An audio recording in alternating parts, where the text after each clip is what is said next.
In this quick video, I'm going to go over part 1 of the Critical Evaluation Planner, asking you about the summary points of the article as well as possible counter-arguments.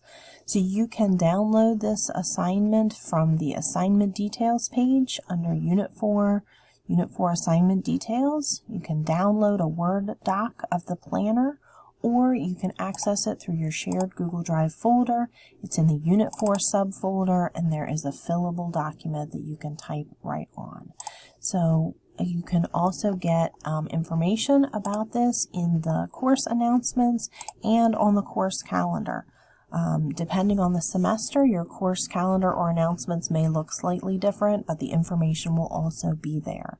For this particular part of the planner, part 1, you'll need to access the article itself in order to get bibliographic information and information about the author's claim or main points.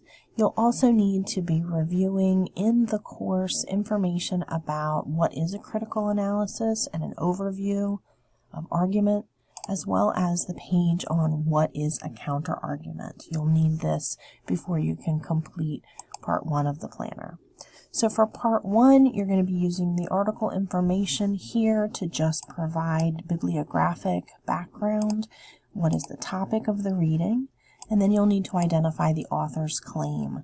This could also be described as the author's main idea, the argument that the author is making, or the thesis statement for the article. All of those really mean essentially the same thing. In this case, what is the point that the author is trying to make? What are they trying to convince their audience to believe? Then you'll have to identify the main supporting points from the article. How is Susan Bloom supporting her point, right? If she's trying to argue a particular point, what is she using to support that? Now, an example, not from this article, might be something if an article was about school uniforms and the author was trying to claim that school uniforms were a benefit and should be implemented in all schools. Okay, then the main points in the article would be something along the lines of, well, what benefits, right? You would want to hear something about how school uniforms improve test scores and how they reduce behavioral problems and how they reduce stress for parents. So those would be some supporting points that would help the author prove her main idea, right, or her claim. And the second part of the planner, part 1, is about counterargument. And in this one, you're not doing any research. I mean, obviously you should read the page about counterargument that's located in the course. There's a link on the announcements and in the course calendar, but you can also find it under Unit 4 learning materials. So you'll want to read and understand what a counterargument is before you complete this part of the planner. But essentially, it's just, what is the opposing argument?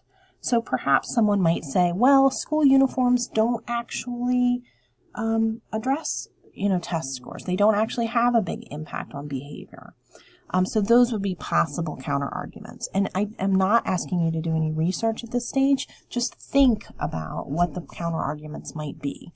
This part is going to help you when you go to find your supplemental source in the next step, which will ask you to do some research and try to find an opposing argument. But first, we want to brainstorm what those might be. So this is part 1. We'll be working on part 2 in the next section. There will be another video posted about part 2 of the planner. But for now, let me know if you have any questions.